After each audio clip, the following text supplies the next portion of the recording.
Good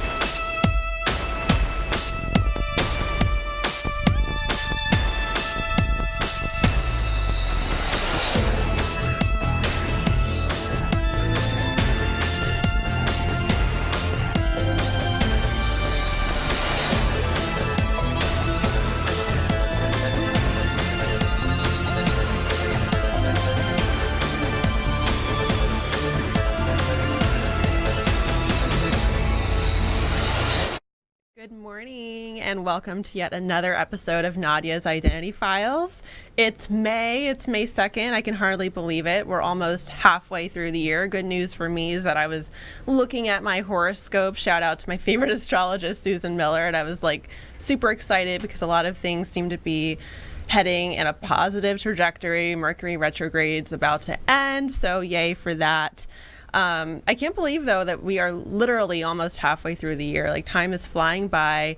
And since we are almost in June, that means that my show has been on the air already for 7 months. Let me just make sure that that's correct. October, November, December, January, February, March. Wait, April. Yeah. I felt like I was skipping months in my mind there. But yeah, 7 months. I'm so excited that I'm still here with you. A lot of great things on the way for Nadya's Identity Files, including a soon-to-launch crowdfunding campaign that's going to align with a special Rethink Identity cause, kind of like a call to action that we all need to rethink our identity and stop and kind of buck against the status quo and what society continues to thrust upon us with regard to our multi-layered, multi-hued identities. So stay tuned for that. Today, we are going to talk about mindfulness and what it means to be mindful, how mindfulness and meditation can shift your identity, and how the world would be a much better place if we all had some type of meditation practice. Jason Daly Kennedy, a producer, entrepreneur, and TV host, is the creator and host of online show, wait for it, Meditation for Assholes, and conscious living platform, The Daily Kennedy, which is dubbed staying unfucked in a somewhat fucked world. Good news and conscious views daily.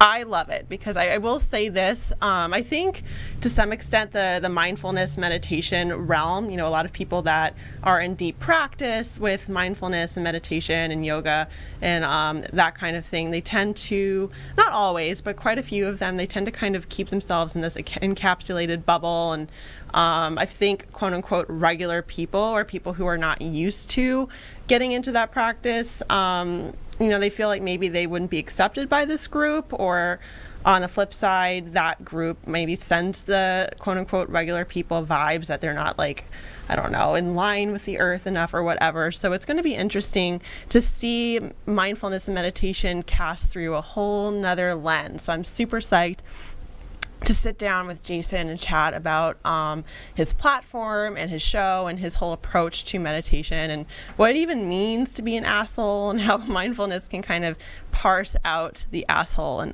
all of us, because I think we all have an asshole inside of us. I mean, I know I do. In fact, yesterday I was totally feeling like a little bit of a bitter bitch. I mean, 110%. Maybe that's an exaggeration, but I was not in the best mood, so I dragged myself out to yoga. I found this really great 10 for 10, $1 a day class pass at this place called Red Diamond Yoga, shout out, in Palms, which is really great. So I checked that out. And after, I felt so much better. I think a lot of it has to do with the breathing. So I will say that getting into some sort of yoga practice or self-care practice, whether it's the yoga, meditation, exercise, or ideally a combo of all of the aforementioned, you're going to be on a better track for all areas of your life. You're just going to be better focused and less angsty, and obviously fewer of the bitter bitch moments that I just referenced. So yeah, I'm psyched, really excited.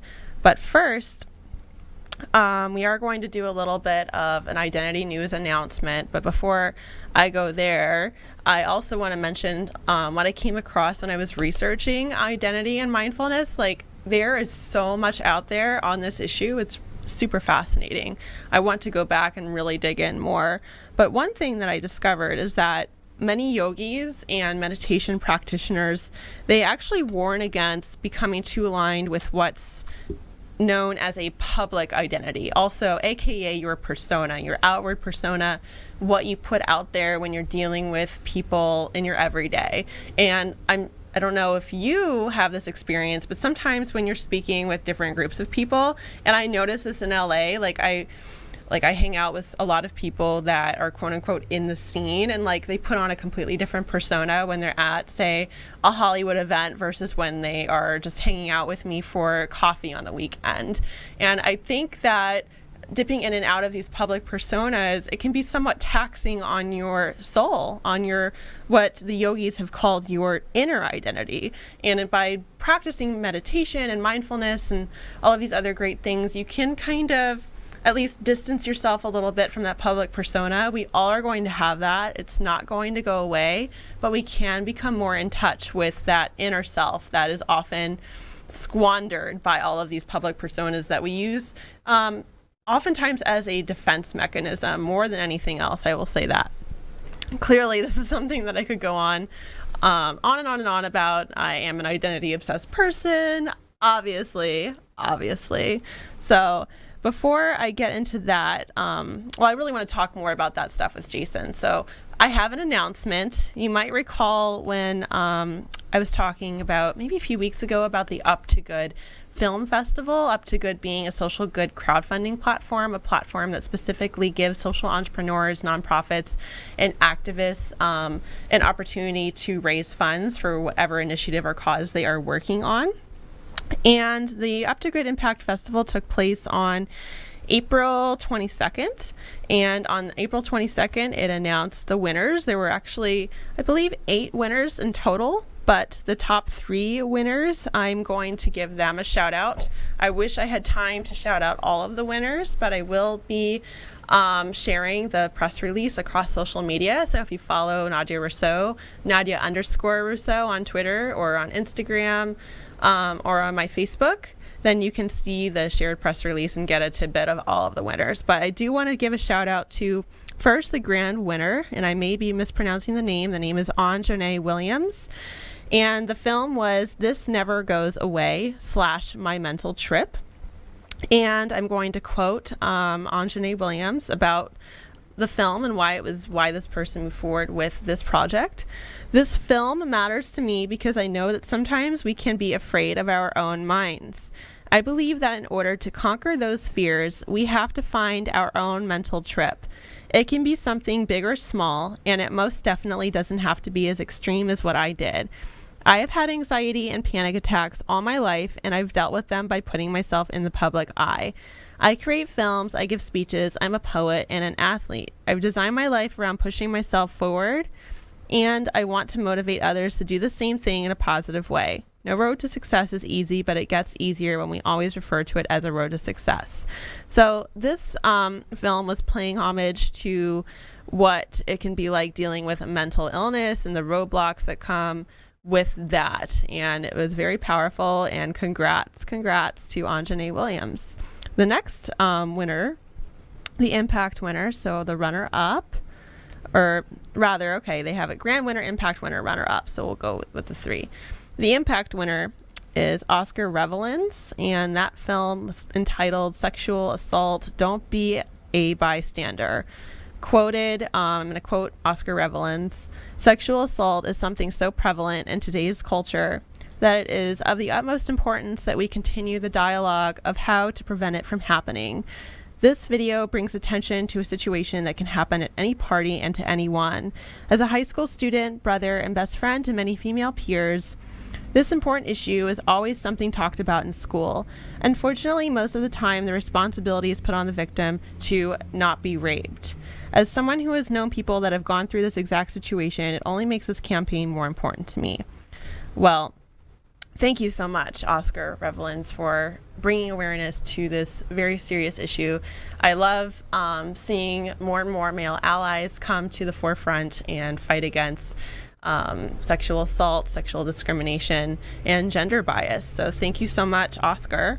And then the runner-up We have Abby Collette, and that film is The World I Want to Live In, hashtag stems from her.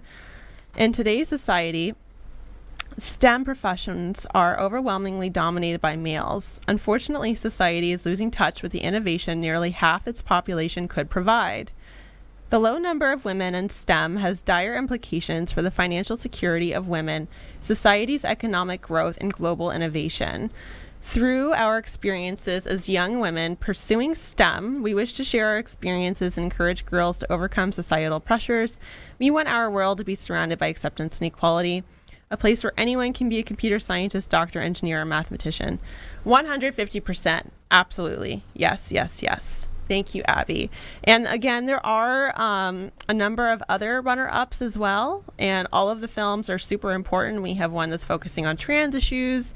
We have one that's focusing on the issue of body positivity, and a number of others, including immigration. Speaking of, I don't know if you saw some of the photos from the May Day protest I think it was in downtown LA, and that was super intense, and I don't think a lot of people got arrested, thankfully. So thank you guys for going out there and giving a voice to people that might not have it. Awesome.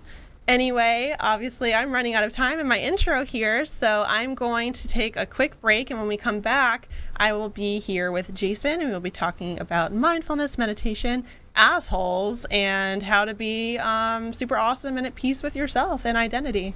Stay tuned.